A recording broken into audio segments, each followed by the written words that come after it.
Après le démarrage des travaux le 28 juin 2021, le chantier du centre hospitalier régional de Boundiali prend forme. Une visite alors du Premier ministre Patrick Achi sur le chantier pour s'imprégner de l'état d'avancement des travaux. C'est que le chantier avance. Bien sûr, par rapport au calendrier initial, on a un léger glissement. Je pense qu'il faut compter que d'ici le milieu de l'année prochaine, normalement, le chantier devrait être totalement achevé, raisonnablement. C'est l'occasion de rappeler que ce centre hospitalier régional fait partie donc des énormes investissements que son Excellence M. le Président de la République a fait pour améliorer le plateau technique de nos centres de santé et d'améliorer surtout l'accès aux soins des populations. D'une capacité de 150 lits, le CHR comprendra une dizaine de bâtiments, 3 bâtiments d'urgence, 3 blocs opératoires, la médecine générale et pédiatrie, entre autres. Patrick Achi, après la visite, s'est voulu rassurant. Le taux d'exécution est actuellement de 45%. On demande aux populations d'être encore un peu patientes. C'est un plateau technique qu'on a aujourd'hui dans les plus grands chefs-lieux de région. Et je pense que c'est prévu pour l'ensemble du pays. Et donc, c'est l'occasion de remercier Madame le maire qui suit le chantier de près également. Et de remercier son Excellence M. le Président de la République pour cet investissement extrêmement important puisqu'on a parlé de 1000 milliards qui ont été investis dans le secteur de la santé.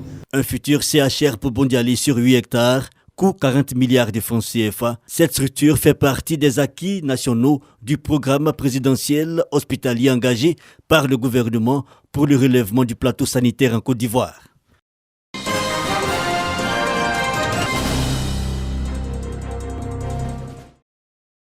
Place Siboua de Touba. Ces jeunes, au nombre de 854, issus de la région du Bafing, sont bénéficiaires d'un programme dans le cadre de l'emploi jeune.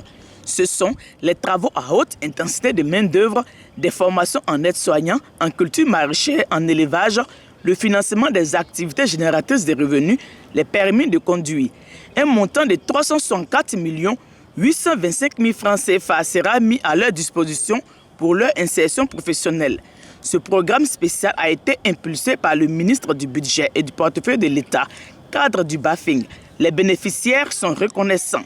Et reconnaissants, nous le sommes envers le président Alassane Ouattara, qui a mis au cœur de sa politique l'insertion et la saine occupation des jeunes visant à relever la dignité de ceux-ci. Le ministre de la Promotion de la Jeunesse a saisi l'occasion pour rappeler l'ensemble des autres investissements de son département dans cette région depuis 2020. Lorsque je fais le point de l'ensemble de ces interventions dans le Bafing pour 2020 et 2021, ça n'a rien à voir avec les 854 jeunes pour 300 millions que nous sommes en train de mettre en œuvre.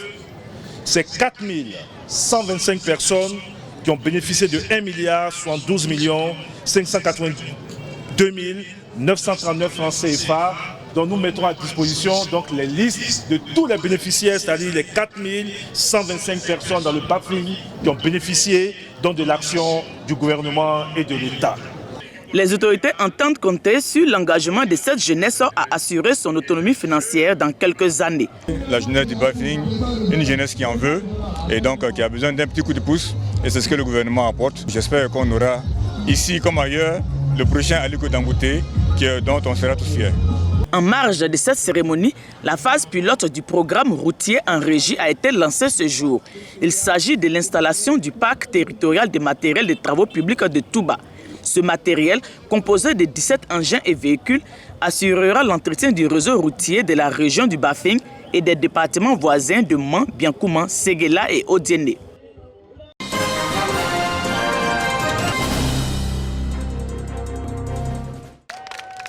Le conseil régional de l'Agnébi-Tiassa apporte encore une fois son appui aux femmes de la région. À Goumon, dans le département de Sikensi, une usine de transformation de manioc en atiéké est livrée aux femmes. D'une capacité journalière estimée à près d'1 tonne, l'unité est dotée d'une salle de conservation et de séchage de la moule de manioc et d'un appareil de conditionnement. Nous avons donc procédé à l'inauguration de l'usine de transformation du manioc qui va permettre à nos mamans qui sont la fondation, des fondations des familles, mais également le ciment de la famille, de vraiment travailler avec moins de pénibilité.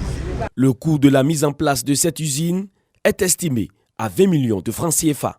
Ça offre des opportunités de création d'emplois pour les jeunes.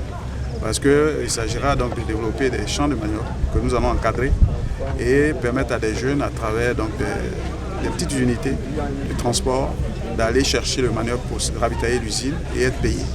Pierre Demba annonce pour les prochains mois un lycée professionnel agricole à Sahué, avec pour option de former des jeunes au métier de l'agriculture et de l'élevage.